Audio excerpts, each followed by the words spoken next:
It's a similar theme, isn't it? 35 minutes in, we're looking comfortable, we're in the game, and then we've let a goal in. We're comfortable, but we should be asking more questions of Bristol Rovers back four, especially when we had ample opportunity with the extra player in the middle to play and pass, but we didn't get that right, so we've got to take responsibility for that.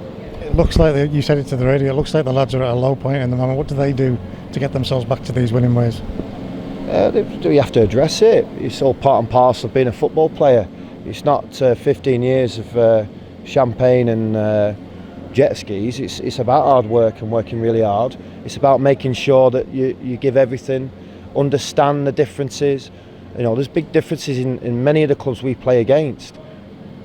I don't use excuses. You know, there's things that have happened at the football club that are very good and commendable. That are, you know, from a business perspective, there won't be many situations that have possibly sold two defenders in the same window, or not been retaining some that have gone to play higher. But it's happened, so you regroup, you make your new plans, and then you crack on. And we've got to crack on, and we've got to crack on very quickly. You've said it again there, haven't you? It's about results. Whatever happens, whatever else is going on, it's still about getting those 3 points. So we need to make that start to happen very quickly indeed. Well, of course you do.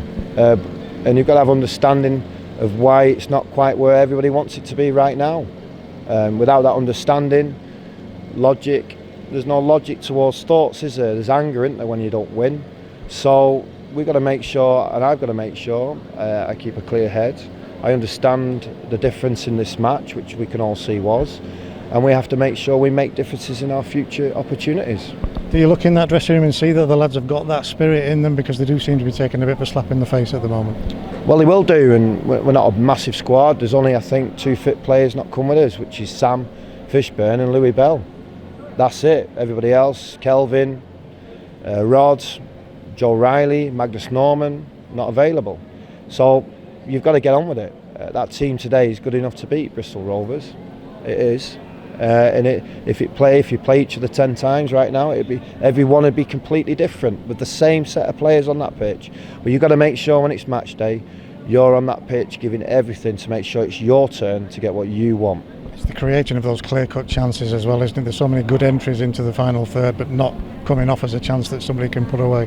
Yeah, I didn't see perhaps as many good entries that you might be looking at. I think we can ask more questions in terms of having the ball at our feet and playing 1-2s, taking players on, taking your shot yourself, hitting the target. You know, Jordan was unfortunate to get illness when he was in that position when he's come to the football club. But we had enough players on that pitch to ask questions of Bristol Rovers, and we didn't ask enough of them. Does this knock your belief in what you're doing, Chris? Does that affect you in that way as a manager? Well, of course, everything affects everything.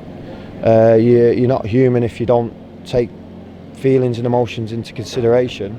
But then you've got to understand the situation that we are in as a club, and then you've got to try your best to make sure that you understand where we want to take it. And I do know that this squad of lads are capable of winning games. We've seen that already. Obviously, we're not winning as much as we like right now, so there's nothing I say makes any sense to anybody else. But I'm not going to stand there and I don't know, derail, because there's more about me than that. And I think by being like that, you've always got a chance of fixing something. But they know how I feel, and they also know what I'd like to try and do about it. I suppose it's a similar question. Do you see it in their eyes when you're saying to them, come on, let's sort this out? Do you see that fire inside them? Well, you want to ask them, but I suggest a 100% yes. And the fans, they demand as much as you do. Totally understandable what they want from their team. I think I demand, to be honest with you, if you want to put it on a par with the fans, 100%, yeah. But I'm a high challenging person in terms of making sure we're better and the standards are higher on and off the pitch, and I also demand that we represent that on it and on the days that really matter, the match days, and we're not doing that at the moment, and that's very difficult to stomach, but at the same time I understand where it is and I understand what we need to do about it. And with that in mind, it's an industry that doesn't show patience, fans, whatever. Is that what you're asking for now, just because we know that it's there?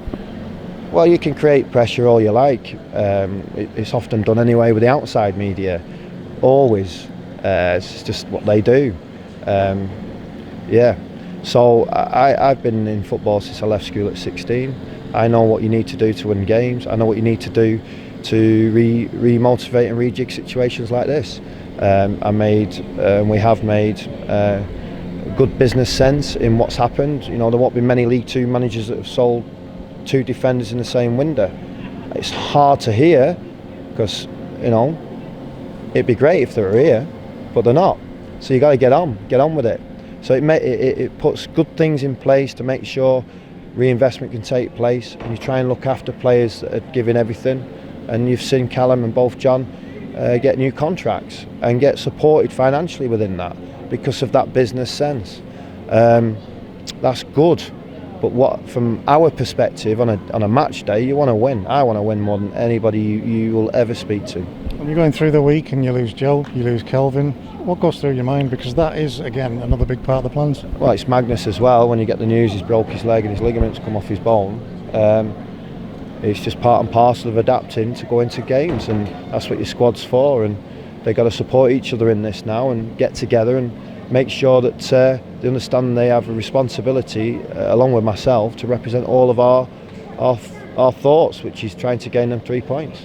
I know you front these up every time with these post-match interviews. What's the message for the fans as to what's coming next? Well, in terms of fronting up, I always lead from the front. I've brought up like that, so I know it'll stand me in good stead, and has done in the industry I work in, whether I'm playing, coaching, developing young players, and looking to win football matches as a manager.